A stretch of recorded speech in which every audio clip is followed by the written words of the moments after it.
I'm Olga Wolkenstein, longtime permanent resident. I would be delighted to serve you as Vice President of UCO. Before I begin, I have to say that Century Village is a wonderful place to live. I often think that I am fortunate to be able to enjoy the many amenities that other retirement communities do not have. But I cannot, and I will not stand in mute silence while my friends and neighbors are being taken unfair advantage of by the unbridled and unjust actions of the few people intent on maintaining their grip on authority. My speech that was aired on Channel 63 was censored by UCO. The most pertinent and relevant parts were edited out. For this reason, I am making this broadcast to tell you what it is that they don't want you to hear. My concerns and the issues I feel deeply about that affect all residents are the lack of transparency, the misrepresentation of the facts, the censorship of our media, and the exclusionary policies that prevent you from learning the real truth about what goes on behind closed doors of UCO, and also prevent able and motivated volunteers who object or question from participating. I object to these policies. They are contrary to the principles of fair play, and I will not rest until they change for the better. A good example of just what I am doing is that last year I and others gathered signatures and presented a petition to UCO for a bylaw change that would see all residents get a vote in the election of officers, despite assurances from the top layer of the administration that the matter would be investigated. The petition disappeared, never saw the light of day at the committee level, and never arrived at the delegates' assembly for debate or a vote.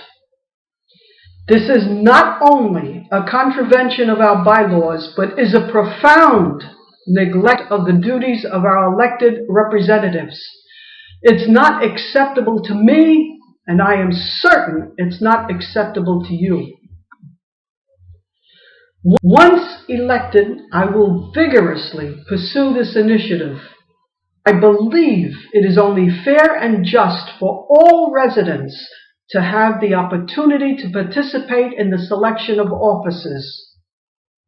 It's a little-known truth that I work constantly for the sake of the village. I work in a cloud of misrepresentation of my intentions, a cloud promoted by those who would rather hide from the responsibility of answering the hard questions and use the underhanded tactics of personal attacks on the character of those with whom they disagree, rather than discussing the issues in an open and uncensored forum. I will not tolerate a policy of misrepresentation of the facts, nor do I support a policy of censorship or the muzzling of opposition. I oppose the planned imposition of added fees in the proposed communications package. According to our bylaws, UCO has no mandate to pursue internet services, nor do they have a mandate from you, the people of Century Village, to pursue any initiative in this matter. The administration overstepped their authority in proceeding with a Wi-Fi initiative, and they grievously overstepped their authority in the contracting of a consulting firm at a cost of almost $500,000 without consultation, discussion, or permission from the residents to do so. To add insult to injury, We heard misrepresentations of the facts from the office of the President in a feeble attempt at justifying their actions. To be blunt, he lied and continues to do so. But more disturbing is the silence from the rest of the officers in whom we placed our trust. Silence from those who know better. Another troubling issue I can't wait to tackle is the continued handing over of millions of dollars of our money to the owners for what they define as operating expenses, as is the present situation with the $800,000 replacement of the air conditioners in the clubhouse, when in reality they are capital improvements that are the sole responsibility of the owners. Once elected, I can assure you that I will not rest until this issue is clarified under the dispute resolution procedures enshrined in our agreements with the owners. I would like to remind you that it was through my efforts that some $3 million were returned to the residents after the disastrous hurricane that destroyed the clubhouse. UCO officers fought in vain against my initiative to return the money that was wrongfully taken by the owners.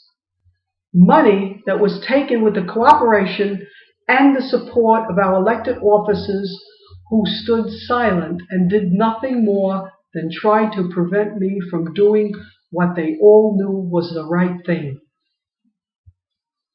I know there are many others like me who are discouraged with the way our village is governed and are being fed up with the continued unwarranted demands for money and have the same feeling I do, a feeling that many of us are being deceived.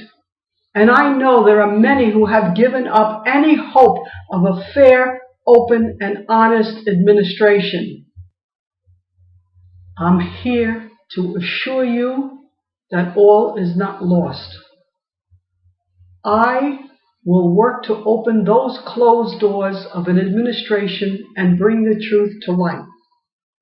A vote for me is a vote for the honesty and transparency that we were promised. Please tell your association's delegate to vote for me, Olga Wolkenstein. I promise you will never regret it. Thank you for listening. I'm Olga Wolkenstein.